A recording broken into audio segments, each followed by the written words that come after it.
Okay guys, welcome back to the channel. So we have wedge release day from Titleist. A big one. And every other year spectacular that we always look forward to.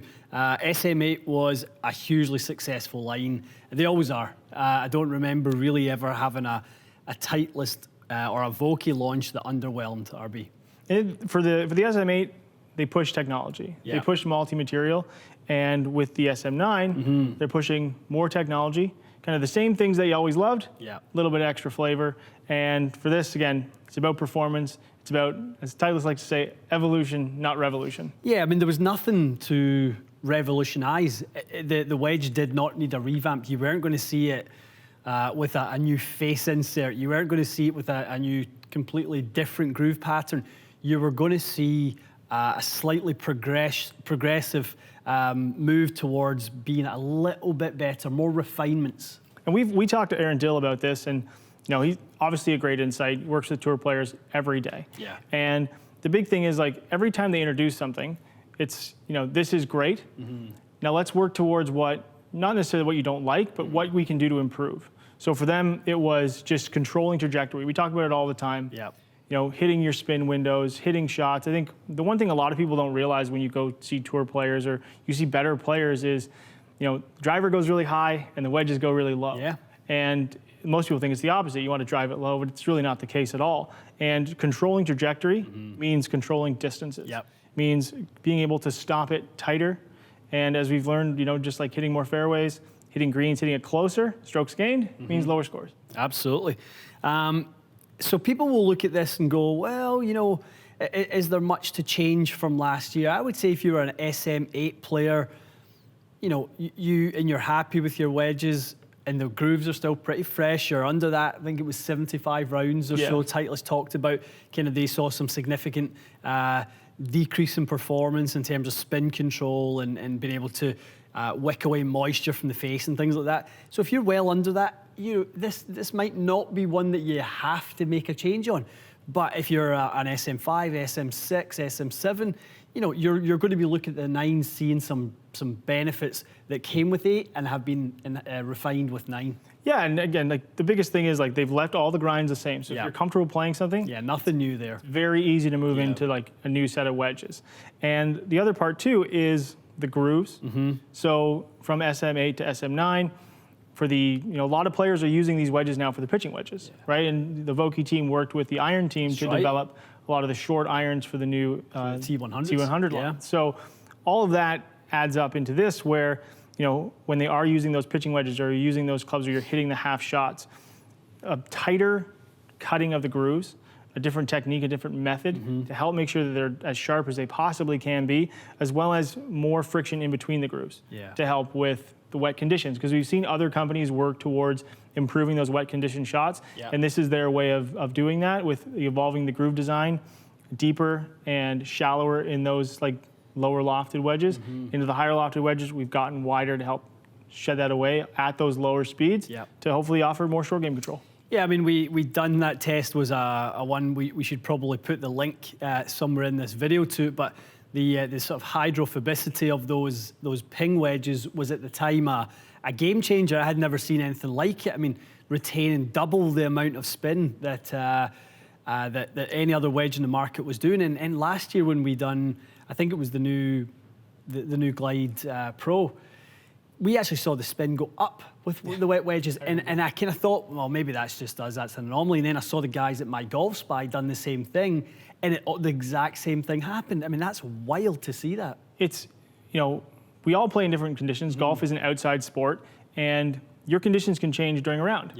Not necessarily if it's like, you start when it's dry and it's raining, but you start in the morning. You play, you take that extra layer off when it gets a little warmer out during the day. Well, the dew is going to lift off the ground. And from there, if you're hitting a shot from a certain yardage, you just want to be able to pull that wedge out every time and not have to guess when you're in those wet conditions. And that's what this technology allows you to do. Love it. Okay, so we're going to run through some testing. We've got a gap wedge, a 5208. We've got the 54 D grind, which is what I play, the 12D. And then we have the 60 M grind, which I used to have until I modified it, took it to the grinding wheel. So we'll test those. Yeah, and speaking of golf courses, we were at the Another course we're familiar with, the 17th at Valderrama. Yeah, I actually was sitting watching some TV the other day, and it was a Ryder Cup repeat. It's actually worked. We were down in the Mississauga store, and we saw some kind of young Tiger. There was some Parnevik. There was some Prime Monty, and I was like, where is this? I couldn't quite kind of put my finger on it. And it was the 97 Seve Ryder Cup at Valderrama. Incredible scenes there. Young Tiger losing to Constantino Rocca in the singles. Incredible. But Valderrama is an amazing place, and we talked about it last week when we done the Cobra Driver video. This is the iconic hole right here, number 17 over the water. It's a risk-reward par 5, and we're going to come back about 100 yards, go up to about 50 yards, and then maybe even a little closer, but deal with the water in every single shot. It's going to be good. Let's do it. All right, so we are at 100 yards on the 17th hole. And what wedge you got in your hand there, Ian? 52 RB. So for me, I'm a bit of a kind of funny one with wedges. I don't like to hit them too hard, and B, I don't have an awful lot of forward shaft lean. So, relative to a 7-iron that might go 175, 178, a gap wedge for me is kind of like a 115, 118 club. So, and that's a 50. So this being 52, I think a nice 100 yards would be ideal. Perfect. All right.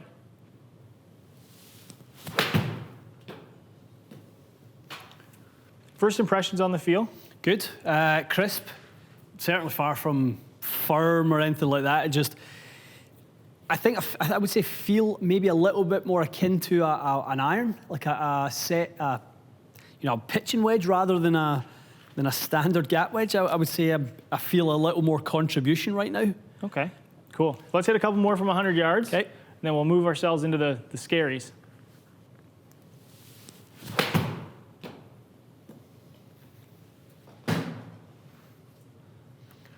Bang on for distance there.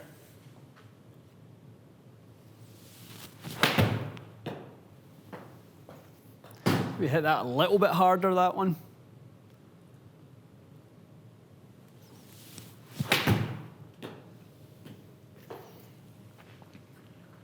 So for me, RB tempo is everything with the wedges. I'm really not going at these very hard, but I'm really trying to control the speed of them. And I get that strike as consistent as possible. Right distance, just leaked it a little bit. Happy with that. This does have a plating on it. My wedges are raw, so maybe there's a little bit of that in it. There's a subtle difference, but they feel really nice. Okay, let's move into the 54. The black looks good. The head looks smaller, RB. I mean, I know we've heard that. Black is slimming. We've heard that all before, but it does shrink the head size down a little bit. So I can see, why people really like that. If you like a compact looking head, it's really classy done as well. The kind of the black accents around it with the paint film and that type of stuff. Beautiful. It really is. Yeah, actually, for the first time, I could actually. I'm looking at this going, I could play this, and I'm SM8 raw right now, but. I think as long as I could test it head to head and know that the plating, or the heat treatment that kind of goes into the keeping the black finish on there wasn't, giving me a change of feel or performance and spin, which, I think Vokey have earned the right for us to trust them with that, that they wouldn't do that if that was the case. Then, these would definitely have a chance of going in the bag. So we're at 75 yards now. We've got the 54. We're starting to get the knee knocker territory, RB. I mean, half swing over water, 17th hole. Open de España, Ryder Cup, all on the line. Feeling the pressure here.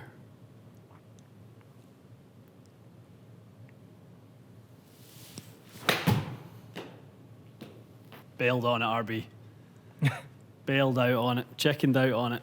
Well, I would be over the moon with that, to be honest. If you're playing for Team Europe, yeah, I got no skin in this game. I'm Team Canada, but you got to stick for your team. You got to make sure you hit that green no matter what. Absolutely. I felt a bit better. Nicely on the line.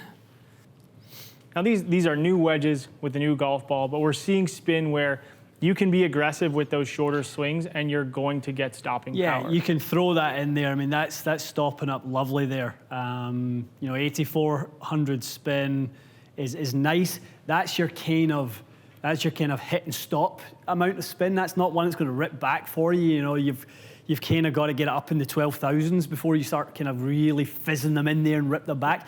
You don't want that. You don't want to be pulling the drawstring in that one, bring it back towards that water. So if we can hit it on there and just stop it dead, over the moon with that.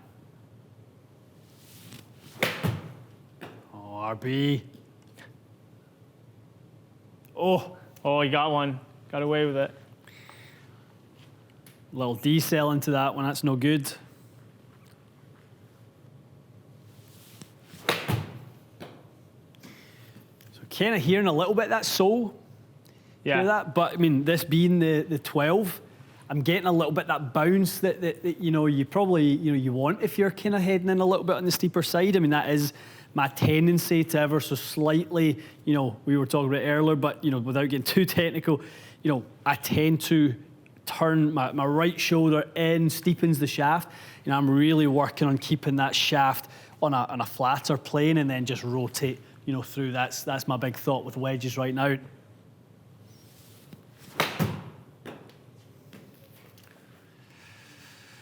Well, pin high. It's by no means a kick in, but 13 feet, we'll take it. We'll take it. Okay, 60. All right, Ian, we're at the 60M now, and we've set you up at 60 yards. And this is the knee knocker for a lot of players. Yeah, it's taken some of the clubs that players are comfortable with a little bit out of their bag. Maybe if you're a pitch and run kind of guy, you like to get it in the ground running. Well, sorry, you can't.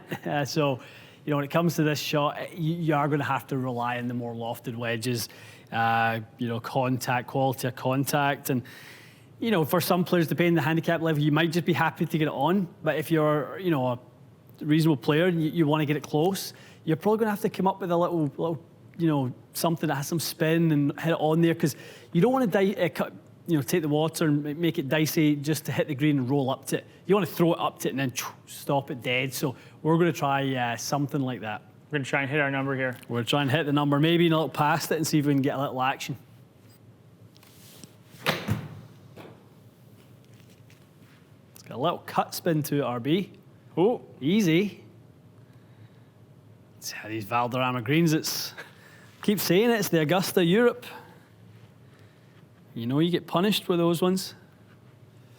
A lot of spin on a 60-yarder there. Yeah, I mean, to throw that spin up over 10,000 from 60 yards is, it's a lot of spin. So you need to be careful. So, learning from that, probably want to try and take a bit of spin off that. Probably, mid-nines would be fine. Still have some spin on it.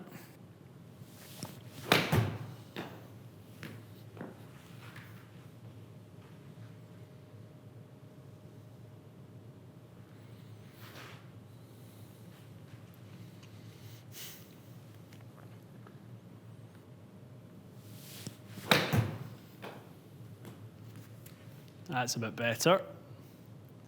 Nice. Yeah, easy slope. Oh.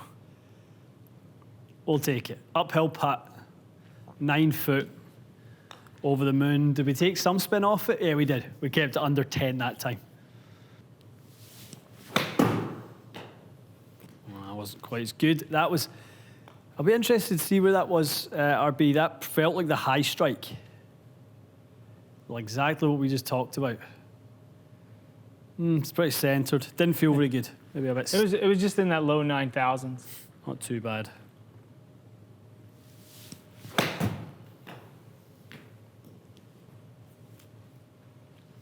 Spinny. Spinny. Think we got over 10? Yeah, that one probably is 10-ish. Okay, so the little nugget I wanted to try and kind of throw in there that I think is going to be quite useful to the player who is looking at this just petrified. If we can go kind of a little forward right, RB, like 35 yards.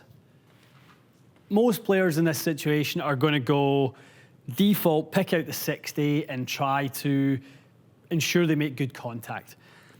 Unfortunately, a lot of the time, what they're going to do is, well, I've got the on club here. So what they're going to do a lot of the time is going to go back in the stance, start getting a little nervous on it, and then just chunk something that barely gets there, right?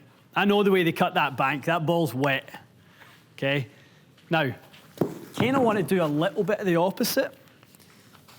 And I'm not saying by any means you want to scoop the ball, but give yourself a little less loft that it allows you to, I'm going to have to add some loft through impact, get those angles out on the way down. So we really want to shallow that angle of attack. So an exaggerated version on that last one was 19 degrees down. Okay, we've got, what, 35 yards here.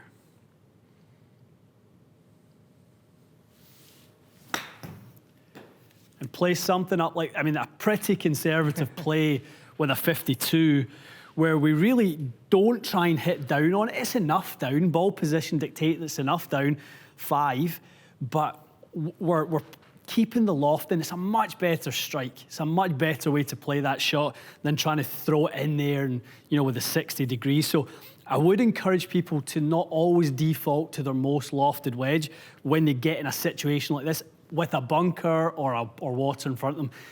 Let the wedge dictate the technique that needs to be to hit that shot. It's like when we were at Pinehurst and I got to, like, I mean, we played around on the cradle, we did all kinds of different things. And the one thing that is like, when you default to that high lofted wedge, you bring in risk. Yeah. Versus using something that has a little bit stronger loft. And, you know, most people think about it when we talk about drivers is ball speed and iron fitting ball speed. Your short game, ball speed matters. We talked about it higher and lower on the club face. And if you can, you know, if you're worried about controlling that strike point on a high lofted wedge, you go to something that's stronger, you immediately introduce a little bit more ball speed. So you can carry this, like for example, here we're hitting over water. Yeah. If that's what you're worried about, put it longer, right? Get a little bit more ball speed on there. It's still gonna get up, it's a wedge. And as soon as you change that technique, you're gonna get it up in the air a little bit faster. And it's gonna eliminate the fear out of that shot where you have to go over something. And you just, again, if you're just trying to get on the green, you can be very comfortable hitting that shot versus getting that high lofted wedge, seeing all of that exposed loft. And that is a scary club to look at for a lot of people. Definitely. And once you get comfortable with the technique in that, you're good to go. It takes a lot of the pressure off. Okay, so we set ourselves 100 yards, we set ourselves 75 yards, and we set ourselves 60 yards. The 50 degree performed really nicely. It was very, very consistent at that number.